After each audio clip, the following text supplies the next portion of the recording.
when we were at the Beatles. He came to our last live show. Imagine Picture this in London in 1967.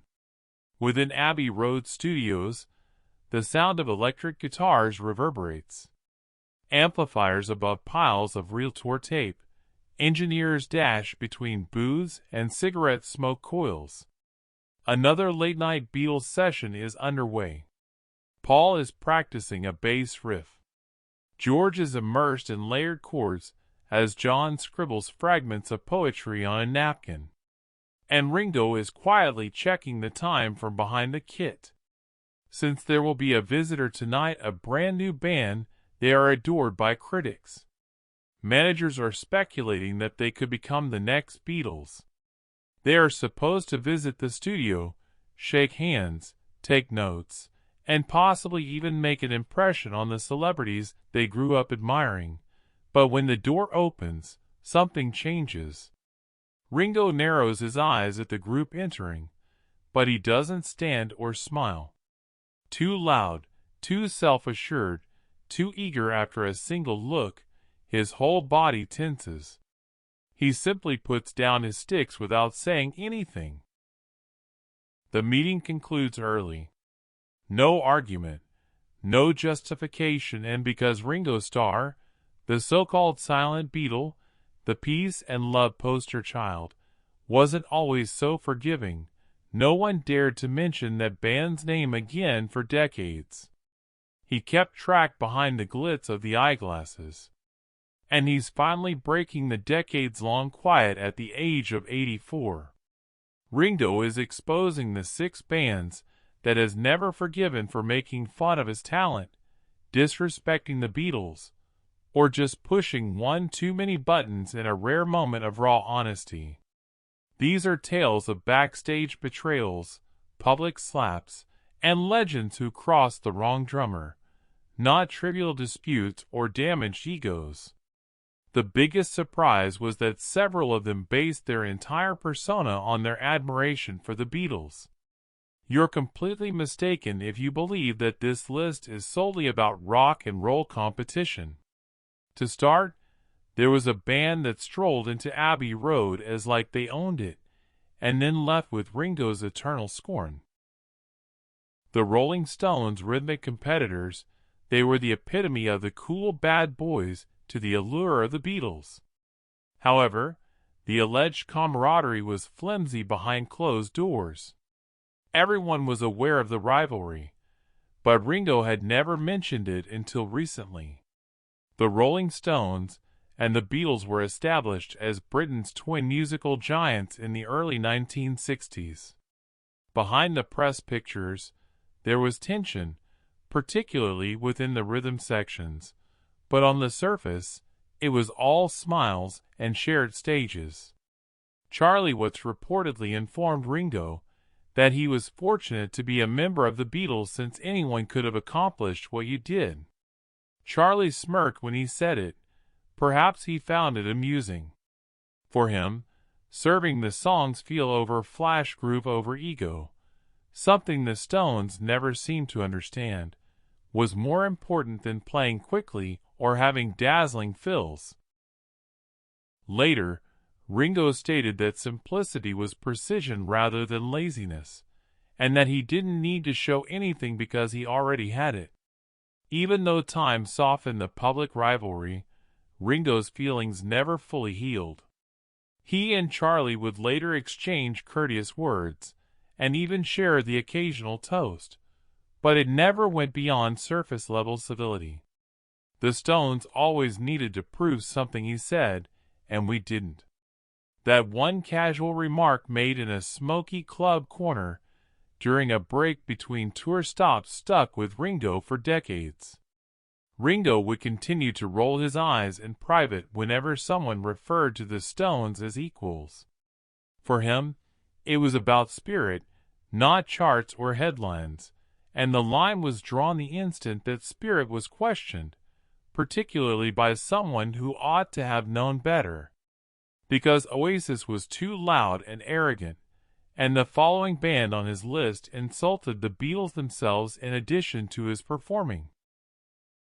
They referred to themselves as disciples, but Ringo saw them as loud, conceited imposters who were totally lost on the purpose. In the 1990s, Ringo returns to prominence as a solo artist, rock hero, and one of the few remaining cornerstones of British music history. He is no longer just a drummer. Enter Oasis. The Gallagher brothers barged in like a brawl, accompanied by stadium-shaking songs and cocky sneers. They were proclaimed the Beatles' heirs by the media. They worshipped the Fab Four, or at least that's how it appeared, but Ringo saw right through it. He subsequently claimed that they loved the concept of us, but they didn't love us. Behind the scenes, the adulation felt more like exploitation, even though the Gallaghers incorporated Beatles references into everything from interviews to record art, but they lacked the spirit of the band. Noel Gallagher famously said in 1996 that Oasis was greater than the Beatles. Although John spoke with detached cynicism, Noel's words were brimming with ego. This was a purposeful echo of Lennon's contentious statement from decades earlier. Although Ringo didn't reply in public, the actual rift developed backstage at an awards event that year. Apparently intoxicated and quite annoying, Liam Gallagher strode up to Ringo and muttered, "You're the lucky one, buddy. You got to ride John and Paul's coattails." Without flinching or arguing, Ringo simply smiled his infamously unreadable smile and turned to go. Later, he was more straightforward in private.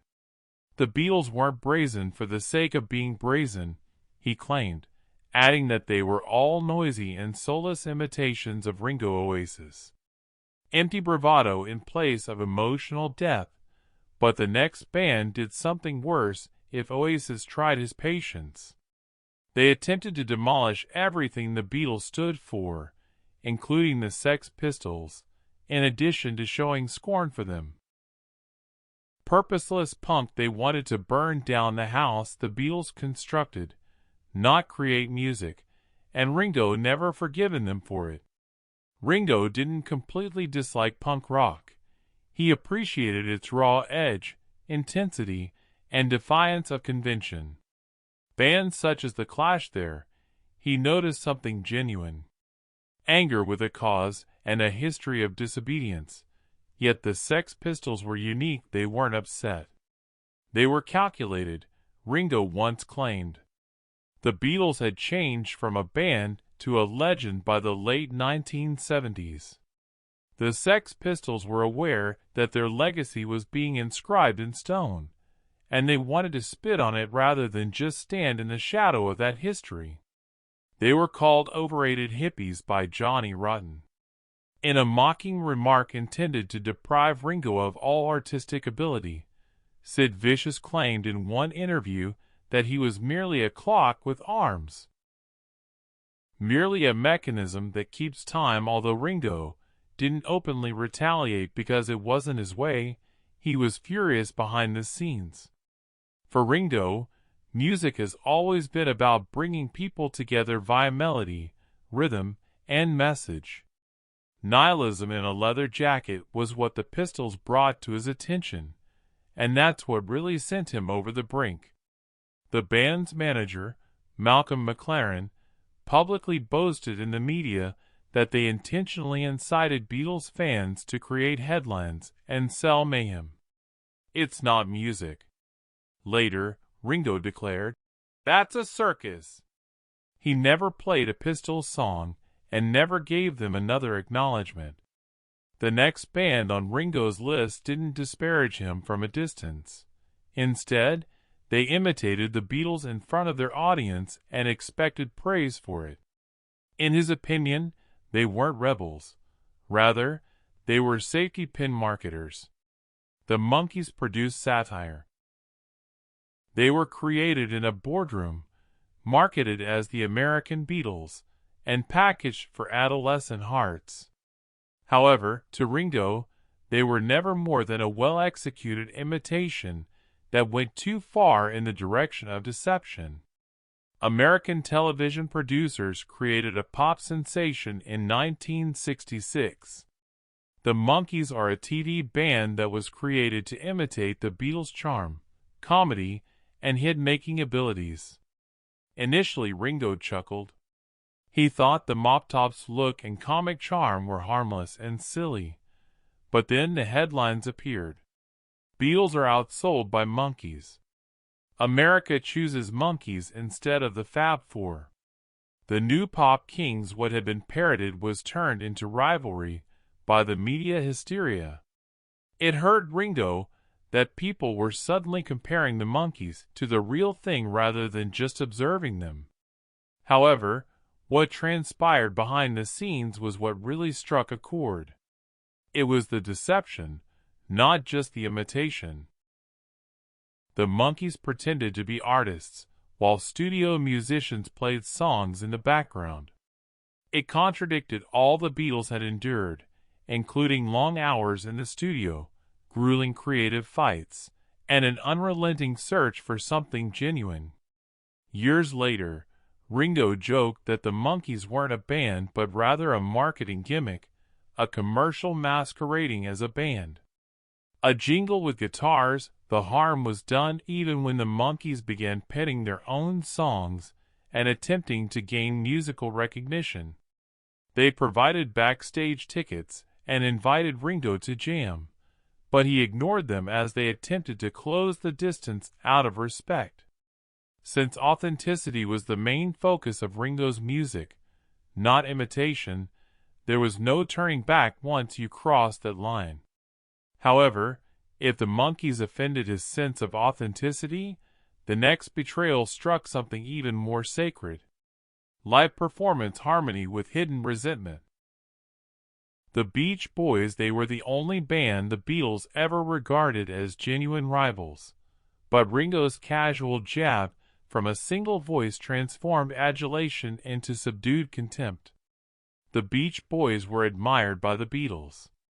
Pet Sounds was a revelation as well as a hit. The Beatles were inspired to try new things by its layered harmonies and emotional depth, which led to the formation of Sgt. Pepper's Lonely Hearts Club Band.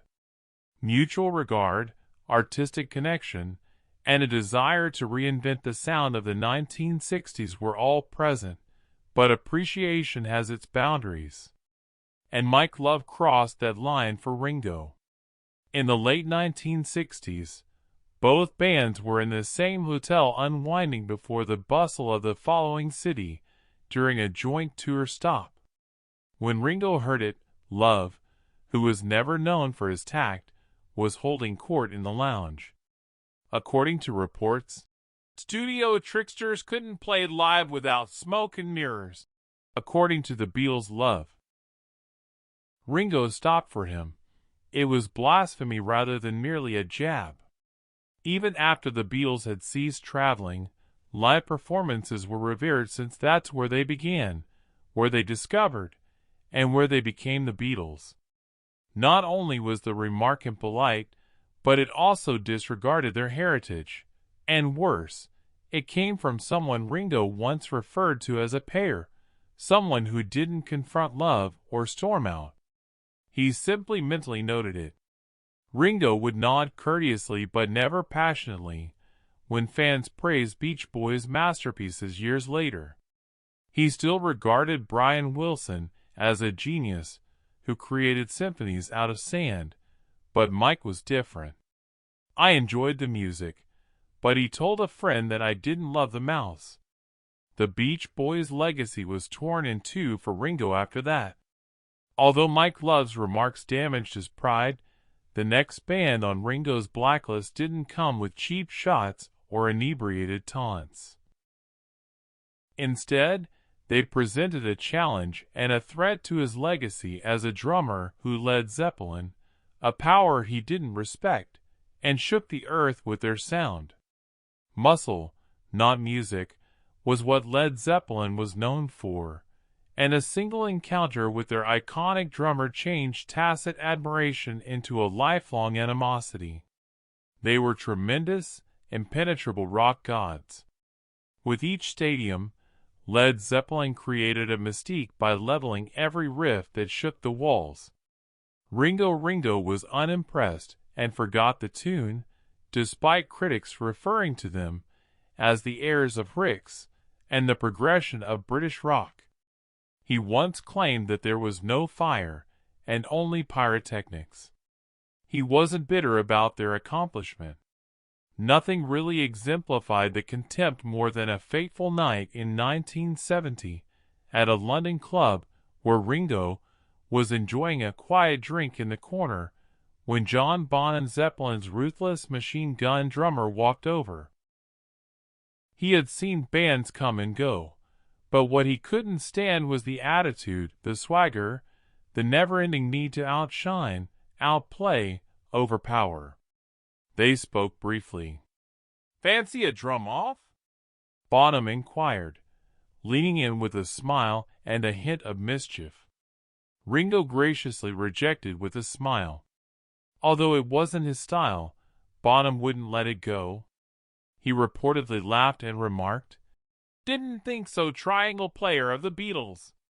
Delivered with a smirk, that line was half joke, half jab, yet it came out like a punch. Ringo simply rose up, finished his drink, and left without arguing or yelling at Bonham. He never spoke to him again. For Ringo, the instance encapsulated all of his feelings for Zeppelin. Where Ringo played with restraint and Bonham pounded with power, a band preoccupied with dominance drowned melody in noise. While the public worshipped that thunder, Ringo remained unimpressed, saying, "They hit hard, but they didn't move me." One of the most renowned drummers in history then reconciled with reality. Occasionally, the bands with the fewest words are the loudest. Since Ringo Starr is 84 years old and no longer the smiling Beatle behind the kit, he is one of the last voices remaining from a time that altered the course of history. Perhaps he is fed up with acting as though everyone played well. These 6 bands not only disagreed with his taste, but also with his entire philosophy of music. For someone who based their entire life on rhythm, harmony, and teamwork, those wounds were deeper than most people realized. He isn't naming names to stir up controversy. Rather, he is doing it to correct the record because sometimes even behind the beat,